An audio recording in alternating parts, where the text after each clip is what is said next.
Hey, what's up? It's Jim, and today I'm going to talk about Spider-Man No Way Home. In this review, I'm going to just talk about the movie. Obviously, when I'm talking about the movie, there's going to be spoilers. I don't really feel like doing a spoiler-free review. I just want to do a review. So if you don't want it to be spoiled, I understand that. That's your prerogative. I'm nothing against that. Just how I want to talk about the movie. Then don't watch this until you've seen it. I don't want to spoil it for you if you don't want it spoiled for yourself. I have to say this is definitely on the topper tier of Spider-Man movies, and as someone who's seen all of them and enjoyed seeing all of them, this is 100% in a big Spider-Man experience of a movie. And maybe, the greatest in terms of, that you never really thought this would kind of happen.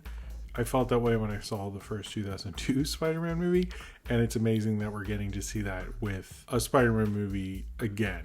I never thought we'd have this, all these villains, but particularly, the villain thing is interesting, but particularly Toby Mcguire and Andrew Garfield and Tom Holland together in a movie, maybe in some weird other movie, but for them to be together in this as each being their different versions of Spider-Man was amazing and really cool, and I really liked their interactions, and I was so happy with that. As well as I was happy that this movie worked, and it wasn't just a bunch of fan service, and it wasn't just about Toby and Andrew and Tom all hanging out, that it was more than that, but it also included that, and I really think Jon Watts did an amazing job. One of the things I noticed, even from X-Men 2, all those years ago, is it is very hard to juggle all these things at once in a comic book movie, but when you can do it right, much like in X-Men 2, I think there's real magic to that, and it shows a very talented director because you're able to make all these plot lines work, make all these different kind of studio notes work, make everything cohesively come together, make it sort of make sense and feel like a narrative, when most films, I think a lot of films fall apart doing that, and the ones that do it excellently, No Way Home does it better than any of them, really. To do the fan service thing and actually have a moral message to this thing, which I think is, this film focuses on the villains a lot, and the plot of this film is basically, first is that it's a Simpsons episode, because the beginning and the main motivation becomes about so much more, but the idea that Peter Parker, his identity was revealed at the end of Far From Home. Now in No Way Home, after his friends don't get into MIT and his friends and Aunt May's lives are destroyed, he decides that he's going to use Doctor Strange to make a spell to make everyone forget that Spider-Man is Peter Parker, but he sort of messes up the spell, and Doctor Strange is sort of an idiot about it, and it is kind of funny. There's a lot of the Marvelisms in it, but it was funny that he didn't think to appeal the college. Everybody says oh, well, he's a kid, he didn't think that.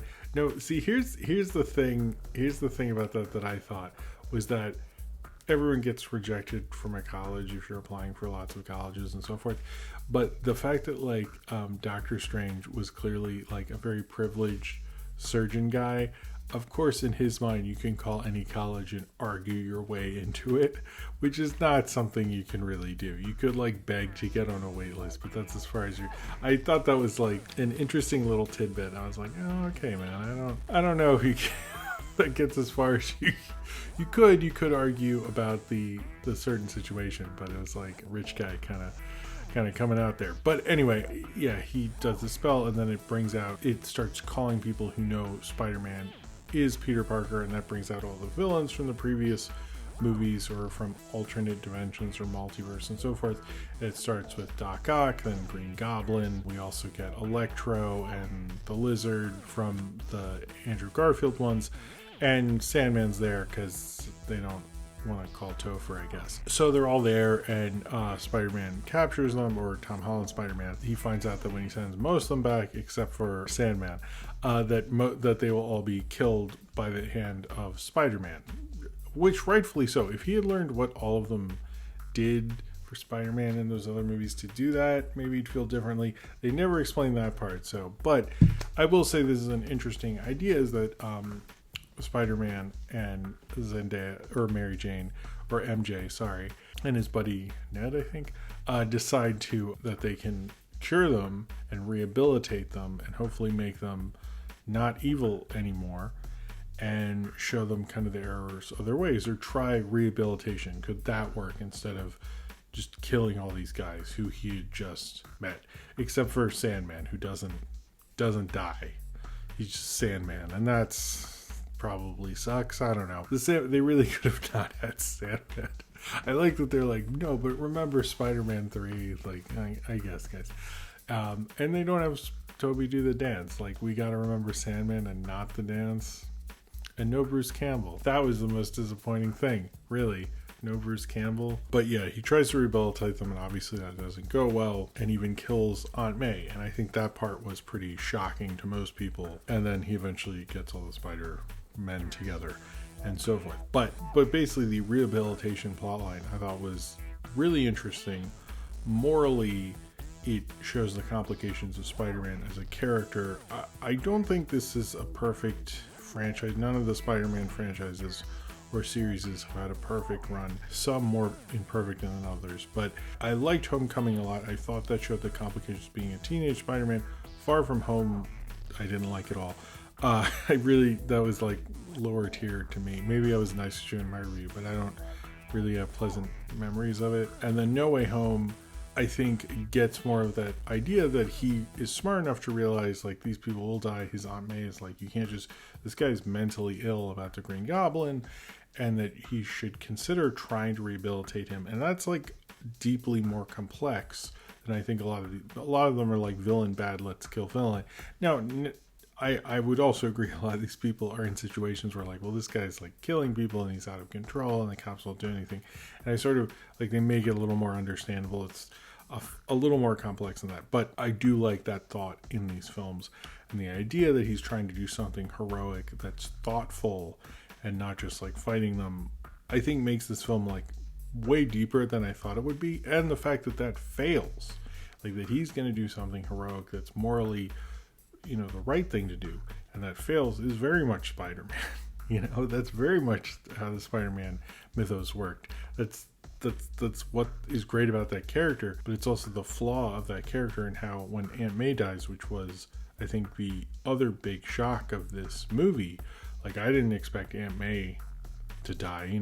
I'm curious, did Uncle Ben just like bounce at a certain point? Like, I think they say he died, but I think maybe just like natural causes, I don't know. But when Aunt May died, that was probably one of the biggest shocks in this movie. There's been so much speculation over which villains were going to be in it, and Toby and Andrew and stuff. I guess the Aunt May thing, like, nobody had that ruined for them, but that was the big shock of this movie, I will say. It's just seeing that character die, but I think it represented more because we were so used to Marissa Tomei as Aunt May throughout these films, and having her do with great power comes great responsibility line. I think it stuck a little more because, those other Uncle Bens had very quick time to deliver that line, and make an impression. I think they actually both sort of did, but in this one, that one really hit, and it did feel like by the end of this, he was the Spider-Man we all sort of know. Like, they used the whole trilogy to tell his origin story, which is an interesting idea. I will give them that. I don't think I like the idea that much, to be honest with you. I wish they'd just like done it in one movie and like moved on. But I at least like how it worked out in this film, where he goes from someone who's really thoughtful and thinking about what to do about his friends and thinking about what to do with these villains, to like almost killing the Green Goblin and kind of having this bigger emotional arc with the other Spider-Men and all that stuff. I thought tied this film together and had this film have a greater purpose than just having all these crossover things, because it is a momentous thing. You never thought you'd see these guys in the MCU, maybe as like a different kind of character or something. Also, Daredevil's there, but wasn't he in the MCU, and then he wasn't, then he is, so that's less of a thing, but it was cute. It's momentous, and any filmmaker and any studio and any producer could get bogged down with like, let's just show off that and like ride home with that thing. But I do think this film is better than just being a cameo thing. I like that about it, and I also think as a blockbuster, it's one of the better kind of blockbuster films, probably one of the better Marvel films, at least of the last couple. It at least demands a little bit more of you than I think it's surface level kind of thing. And it also felt like, as someone who read a lot of comic book crossovers growing up, it felt like a really good comic book crossover where you have a ton of heroes there, but you're also sort of saying something with your story, or your story kind of means something to you. Like, that's what this felt like to me. I was like, oh my goodness. Like, it felt very comic booky, but in a cool crossover way, which I don't think, not a lot of these comic book movies were as good at as this. You know, I do think like this was like John Watts' real like kind of growing up as a filmmaker, going from like, he's obviously working on 2 big movies, but this is going from, you know, working on what felt like smaller high school superhero things to a big huge epic, and nailing it as well as he does. I think John Watts is pretty much like, I sort of get the Fantastic Four, why he was offered that and why he's getting offered bigger things, because the scope of this is pretty massive, but the idea that he had a moral to the whole thing, and like, he doesn't just have the villains and more of it because of contract negotiates. I mean, I'm sure that was like part of it. I'm not an idiot. But he didn't just have the villains in a large part of it by themselves because they didn't want to pay Toby Mcguire or Andrew Garfield $5 million more. It felt like, at least, they hit it well. That might have been. But it felt like he had a reason for it. And I thought that was very excellent throughout it, actually. In terms of like the canon of Spider-Man, why I probably am not as crazy about this film necessarily as everyone else is, like, I don't think it's the best live action Spider-Man film, partly because I don't think this isn't a great example of a Spider-Man movie. And what I mean by that, well, first off, Spider-Verse is the best, and I think because it represents so much more in terms of representation, in terms of like blending narratives, in terms of how they use camera, animation, everything. I could go on all day about how great that is. And obviously this is like trying to do a different thing with that similar concept, and you know, kind of the live action films trying to live up to the amazingness that was that movie, no pun intended there. But I don't think this will go down as the greatest Spider-Man film, because to appreciate this film, you kind of have to watch like 5 movies at least, probably 2 Tom Holland films, so that's like 7 films. I think ultimately, like, I would still go with Spider-Man 2 and Homecoming, and the 2002 Spider-Man are kind of like my faves, but I still appreciate this one. I still think it's a really good, I'd probably put it right under those if I was going to rank them, but I think it's more for advanced Spider-Man watching, and it's an amazing little treat at the end. In terms of quality, I think it's one of the better ones, but I think, you know, if we're going to say like, this is a Spider-Man movie you need to see, but you should go, but like, you know, who's seen these other Spider-Man movies? Now, these are insanely popular films, so I think you can sort of get away with that, but I don't really want to say it's like the best or whatever. The Doctor Strange parts, I guess, were interesting in certain ways, but he wasn't really in it as much as you'd think he would. It's probably more in the trailers because they couldn't show Andrew Garfield and Toby Mcguire. I know there's been a lot of love for Andrew Garfield and his Spider-Man franchise recently. I've never really liked them. I do think he did a good job. I just never liked like the way they wrote his Spider-Man, really. Like, Mr. Cool Guy Spider-Man was never something I thought was a good idea, and I still don't. But at the same time, I think the more shocking one for me was Toby Mcguire, just because I haven't seen him in a movie in forever. Like, new movie? Like, I grew up with him. I was a teenager when Pleasantville, The Ice Storm, and, you know, all the films that, you know, he was in, or the Wonder Boys, and then Spider-Man. So I was already into him as an actor before Spider-Man.